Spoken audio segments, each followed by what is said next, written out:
Very first topic, OG to the Knicks. Now, I like this move. I think this move is really going to help the Knicks. They're they are a team who's known for defense first, and then they have some guys that can get buckets. You have Jalen Brunson, one of the best guards in the league at getting buckets. I mean, he's a beast. Everybody knows this. They also have Julius Randle, who's a man child, who also can get buckets. He does a little bit of everything. Has to show up in the playoffs though, but this move is going to help them. First, the move was OG was traded, Malachi Flynn was traded, and Precious was traded for quickly RJ Barrett and a second round pick. The details of the second round pick, I haven't got all of that yet. I will get you guys that by the end of the show. So the one thing I think that this is going to help, look, everybody wanted OG apparently, and these two guys that are talking, they said the Kings and the Pacers. You know why they wanted him a lot? The guy plays defense. Last year, OG was all defensive second team. He led the league in steals per game and also led the league in total steals. He also was second in deflections with 3.6 per game. Now, another thing we all know he's a defensive guy. That's what he does. But another thing I think that he would bring to the Knicks, getting rid of a guy like RJ, a guy like Quickly, which, to be honest, I don't know why they got rid of Quickly. He's a good spark off the bench. I guess, the Toronto, they finesse, because I don't think that OG was worth all that. But to be honest, I see where the Knicks are going. They're looking for a guy who doesn't demand the ball a lot, a guy that can defend, a guy that shoots pretty well from the field. Right now, he's averaging 15 points per game, shooting 48% from the field, 37% from the three. He takes about 6 threes and makes about 2. I think that number will get higher playing with guys like a Randle, a Brunson, guys that do a little more ISO ball, that will have a little more, attention on them.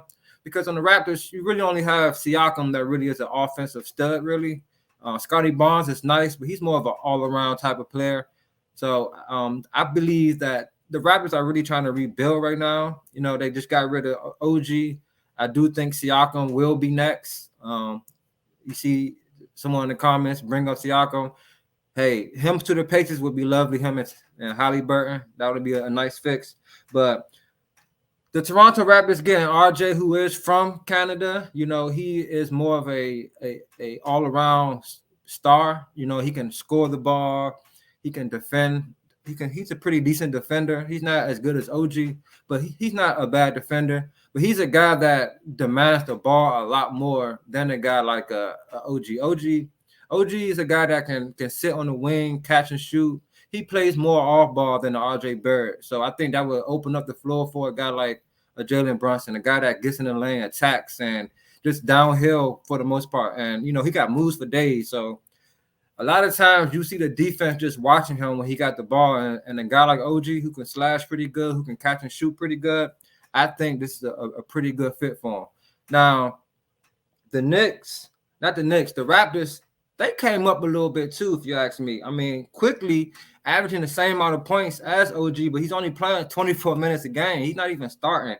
And I think that the Raptors need an offensive boost. They need more scoring over there, especially with a guy like a Scotty Barnes, a guy that can do it all. He's a good defender, rebounder, and he can pass the ball.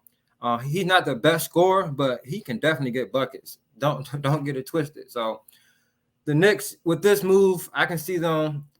They're trying to make a push in the playoffs. They're trying to make their team a more complete team, a team that doesn't have too many guys that are up and down on offense like a RJ Barrett. One game he'll give you 20, 25, 18. Then another game he'll give you 11 points, shooting 1 for 8 from 3. And I mean, I'm sure Knicks fans, they're tired of the mediocre play from RJ. I mean, he was a top pick in the draft, lottery pick, and a lot of guys expected more from him. Coming out of Duke, playing with guys like Zion and things like that, they expected him to be a lot better. However, it hasn't been that at the Knicks. But I think with the Raptors, he'll have a reset. He's back in his hometown, and I think he can do some things there. Not sure if he's going to be like a super duper star, but I think he can get to an all-star level for sure. The Knicks, they did lose Mitch Robertson for the year, which was their defensive beast down low, rim protector. Adding OG would definitely help them with that. OG is a guy that, like I said, he's a defender, man. He will defend. That's the number one thing about him. So to me, I think the Knicks won this trade. To be honest, I ain't gonna say that. I'm gonna give it a tie, because Quickly and RJ, they're solid players, especially Quickly. I believe because Schroeder just got moved to the bench. If they start Quickly, I can see him easily averaging 20 plus a game in this league. He's a pretty good shooter. He reminds me a lot of Tyrese Maxey. Guys that can get the ball, get to the basket really quick, guys that got a quick trigger at the three-point line. So good trade for both sides. The Raptors, not so much playoff aspirations this year. I don't see them making it, but the Knicks, great move for them to get into the playoff picture and do their thing. And, we're going to see what OG do. I believe their first game is tomorrow, actually. They're their first game tomorrow. So we'll see how they act, how they going to do, But that's all on the OG trade. OG, see what you're going to do, my boy. See if you can help them Knicks out. I'm a Magic fan, and I feel like we beat them so bad last game. They said, man, we got to get some more defense out here. But I digress. On to the next.